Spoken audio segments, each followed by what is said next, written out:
A journey to where nature is at her most magnificent and forbidding. To mysterious places where dazzling and diverse cultures flourish.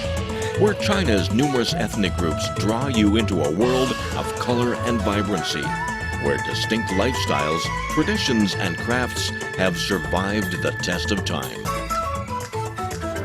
Join Travelogue on its 17-part ethnic odyssey, visiting more than 100 places across China.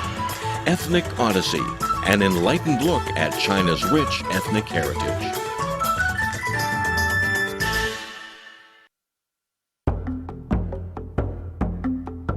In this episode of Travelogue, come to Yushu for a closer look at the Tibetans of Qinghai and their horse racing festival. You gotta see it to believe it.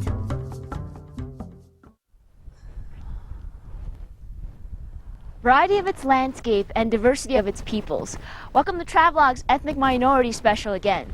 And if you look at the site behind me, you see these multicolored rainbow. They're like prayer flags that are dancing in the wind. And in my opinion, this is the most spectacular sight you could find anywhere. If you're familiar with this, you'll know that we are in one of the centers of Tibetan culture. That's Yushu in Qinghai province. And it is here that we will experience the nomadic lifestyle of the Tibetans. We'll see them rushing through the plateau on their horses, charging at the emptiness. And also, we'll hear their beautiful songs and dance. Welcome to Travelogue. I'm Yin, and get ready for an unforgettable experience. Qinghai province is a land of marvel and mystery. In its remotest areas, you can find some of the most culturally rich regions where Tibetans live. Our journey starts in the provincial capital Xining, from where we'll head to Yushu to celebrate the famed horse racing festival. The Qinghai Tibet Plateau is home to communities of nomadic Tibetans, with their long history, rich culture, and religious devotion.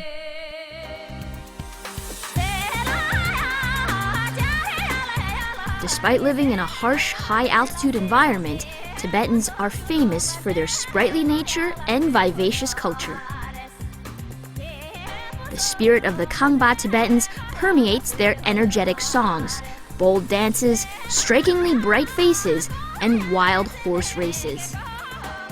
The most typical image of these people is that of men and women dressed in bold colors, racing across the grassland on horseback.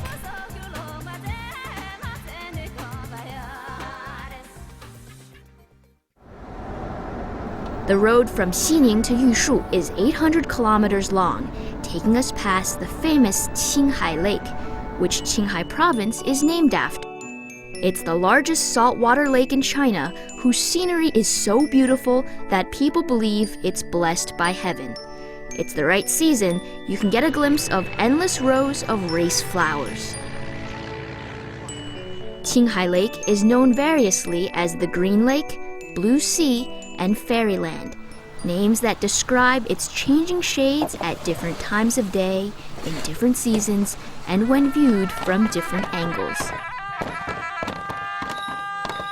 The locals call the lake their mother lake, and they hold ceremonies here to make sacrifices to the lake god. Before the arrival of Tibetan Buddhism, the indigenous religion was Bon and involved the worship of mountains, forests, and bodies of water. The sacrificial ceremonies around Qinghai Lake are a lingering legacy of Bon.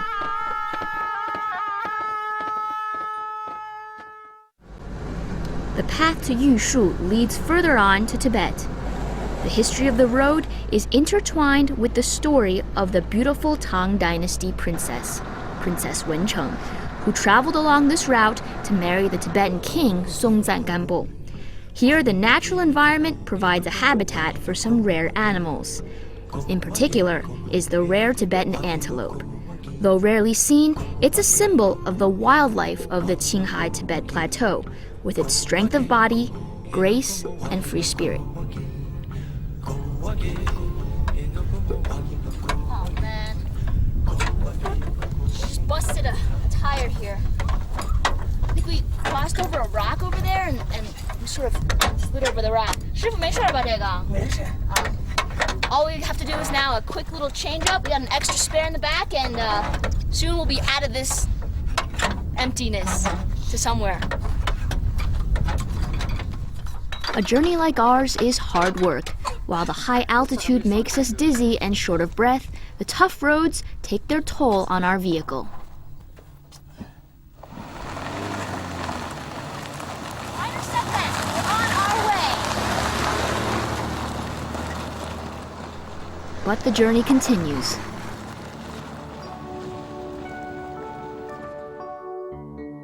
On this unending grassland, the sides of the road are dotted with lakes, big and small. Yushu is sometimes called the source of rivers, namely the Yellow River, the Yangtze River, and the Lancang. Now, since ancient times, the Yellow River has nurtured Chinese civilization. The source of the river is 4,600 meters above sea level, and there are plenty of natural barriers. Even so, you may be surprised by what you find here. See that blue behind me? That lake back there?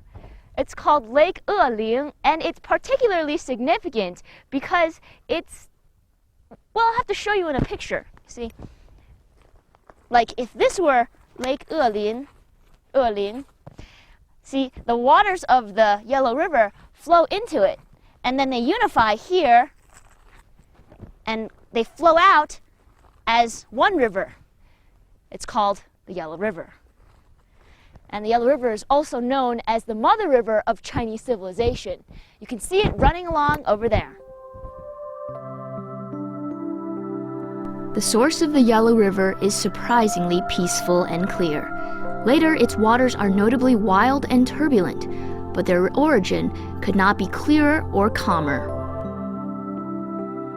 The Yellow River is the second longest river in China. From Qinghai, it passes through 9 provinces and autonomous regions on its way to the Bohai Sea on the east coast. It gets its color from the yellow clay dust that is blown across China. It's a sediment that permeates China's long history.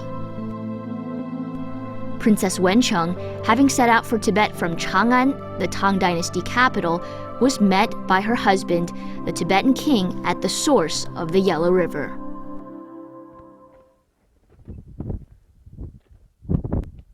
And next to me now is the Yellow River itself, the origin. I never expected it to be so clear and so blue. As a symbol of respect and honor towards the Yellow River, the Tibetans often place one of these nearby. I'll do the same.